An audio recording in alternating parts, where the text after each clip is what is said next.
আসসালামু আলাইকুম গাইস, কেমন আছেন আপনারা? আশা করি ভালো আছেন এবং সর্বদা ভালোর দলে। তো আজকে আমি আবারও এসে পড়েছি একটি নিউ ভিডিওতে এবং আমি আছি রিফাতুল ইসলাম আপনাদের সাথে। এবং আজকেও ঠিক একইভাবে কিছু প্যারানর্মাল স্টোরি আমরা আপনাদের সাথে শেয়ার করব। এবং যারা যারা আমার আইডিটি ফলো করতে চান, তো দেখতে পাচ্ছেন আপনার হাতের ডান পাশে একটি ছোট প্লাস আইকন আছে, ওটাতে ক্লিক করে দেন এবং সরাসরি আমার আইডি ফলো করে দেন। তো গাইস, বেশি কথা বলবো না, আমরা সরাসরি চলে যাবো আমাদের গেস্টের কাছে। এবং আজকেও ঠিক একইভাবে আমাদের স্টুডিওতে একজন গেস্ট আসছেন। তো আমরা বেশি কথা বলবো না, সরাসরি আমরা ঘটনা চলে যাব। তো আপু, আপনার নামটা প্রথমে বলবেন, তারপর আমরা আপনার ঠিকানায় চলে যাব। সরি, আমরা আপনার গল্পে চলে যাব। আমার নাম হচ্ছে নুসরাত জাহান প্রীতি। আমি আমি আজকে আপনাদের যে ঘটনাটা বলবো সেটা হচ্ছে একদম সত্যি একটা ঘটনা, বাস্তব কাহিনী। সেটা হচ্ছে আমার বড় ভাইয়ের সাথে ঘটেছে। তো আমি ঘটনায় চলে যাচ্ছি। তো একদিন আমার ভাই, আমার বড় ভাইয়া আর তার দুইটা ফ্রেন্ড, তারা তিনজন প্ল্যান করে যে তারা হচ্ছে কক্সবাজার যাবে। তো সবাই প্ল্যান মতে আমি প্রথমে যাইতে চাইছি যে ভাই আমিও তোমাদের সাথে যাব। পরে আমার ভাই বলে কি না, আমরা তিনজনই তো ছেলে ফ্রেন্ড, যাব, তোমার যে যে কোনো কাজ নেই। পরে আমি বললাম আচ্ছা। তো যেদিন আমার ভাইয়ারা যাবে, অনেকে যায় নাইটে, অনেকে যায় সকালে, দুপুরে, বিকালে। তো আমার ভাইয়ারা দুপুর 3টার দিকে ওরা রওনা হয়। তারপর অনেক গাড়ি চালায় আমার ভাইয়ার একটা ফ্রেন্ড। ও গাড়ি চালায়, অনেক গল্প করে, গাড়ির ভিতরে প্রাইভেট কার নিয়ে যায় তিনজনই। পরে ওরা অনেক মজা করে। তো কুমিল্লা, ওরা তো কক্সবাজার যাবে, পরে কুমিল্লা পার হতে হতে রাত 10টা, সাড়ে 10টা বেজে যায়। কুমিল্লা পার হয়, পরে ওরা তাও রাতে গাড়িতে গান ছেড়ে অনেক মজা করতে থাকে। তো রাতে যখন 12:30টার দিকে ওরা চট্টগ্রামে হাই রোডে ওঠে। ওঠার পরে ওরা ঠিক মতো ওই গাড়ি চালায়।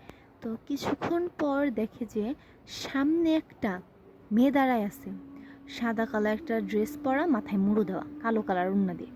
পরে ওই মেয়েটা হাত দিয়ে ওদের ইশারা করতেছে। পরে আমার ভাইয়ার ওই ফ্রেন্ডটা যে গাড়ি চালাচ্ছিল সে গাড়িটা দাঁড়া করায়। তো এখন গ্লাস খুলে খুলে বলে, কী হয়েছে, আপনি কোথায় যাবেন? পরে উনি মুখে কোনো কথা বলতেছে না, শুধু হাত দিয়ে দেখাইতেছে আর একটু সামনে যাবে। তো এখন আমার ভাইয়া আর আমার ভাইয়ার ফ্রেন্ড দুজন সামনে বসা, আমার ভাইয়ার ফ্রেন্ড গাড়ি চালাইতেছিল আর ভাইয়া পাশে বসে, আর পিছনে আরেকটা ফ্রেন্ড একা বসা। তো ওর পাশে বসার পরে অনেকক্ষণ যায়। তো পিছনে আমার ভাইয়ার যে ফ্রেন্ডটা বসে, ও আবার ফোন চালাইতে থাকে। চালাইতে চালাইতে এসএমএসে কার সাথে যিনি কথা বলতেছে। কিছুক্ষণ পর না ওই মহিলার পায়ের দিকে তাকায়। মায়ের দিকে তাকানোর পরেও মানে ও ভয় পেয়ে যায় যে এটা আমি কি দেখলাম, হাঁসের পায়ের মতো দেখতে। প্রথমে ও নিজের চোখে বিশ্বাস করাইতে পারে নাই।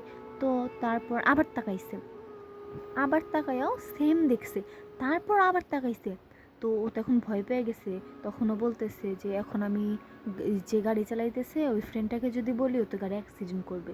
তো আমি ওদের একটা টেক্সট করি। তারপরেও মানে অনেকবার মেসেজ এসএমএস দেয়। আমার ভাইয়াকে এসএমএস দেয়। ও তো ড্রাইভারের পাশে বসা ছিল, ওর যে ফ্রেন্ডটা গাড়ি চালাইতেছিল। তো এসএমএস দেয়, আমার ভাইয়া মানে দেখতেছে না, ওর মানে সামনে। মানে আপনার ভাইয়া দেখতেছে না যে পিছনে কি হ্যাঁ, হচ্ছে, এটা হ্যাঁ, তারা হ্যাঁ, বুঝতেছে না। হ্যাঁ, আর ফোনটাও নিচে, যে ফোনে যে এসএমএস পাঠাচ্ছে সেটাও দেখতেছে না। ওর সামনে তাকায় আছে, ওর ফ্রেন্ডের সাথে কথা বলতেছে। তো লাস্টে যখন ও না তাকাইছে, পরে আমার ভাইয়ের ওই ফ্রেন্ড আমার ভাইকে কল দিছে। কল দেওয়ার পর কাইটা দিছে, কাইটা দিয়ে বলছে যে আমার পাশে না যে মহিলাটা বসা, ওর পা না হাঁসের পায়ের মতো দেখতে। তারপর আমার ভাইয়া প্রথমে বিশ্বাস করে না।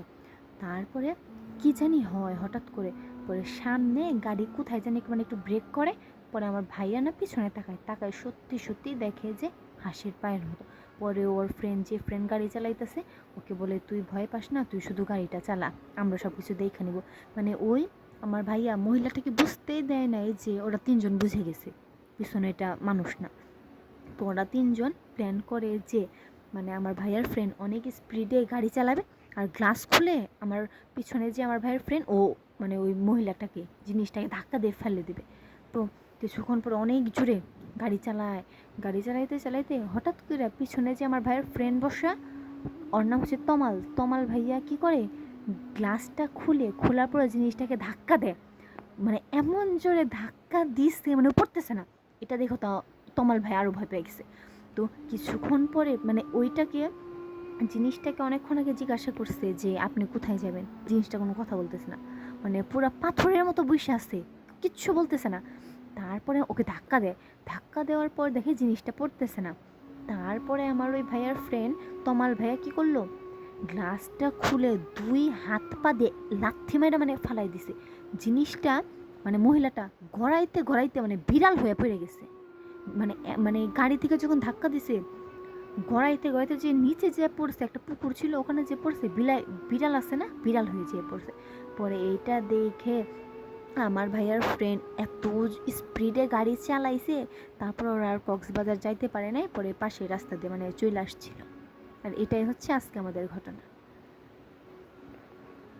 থ্যাংক ইউ আপু, এত সুন্দর একটি ঘটনা আপনি আমাদের সামনে শেয়ার করলেন। তো বন্ধুরা, আজকের এই এপিসোডটি এখানেই শেষ। তো ভিডিওটি ভালো লাগলে লাইক করবেন এবং ফলো করে পাশে থাকবেন সবসময়ের জন্য।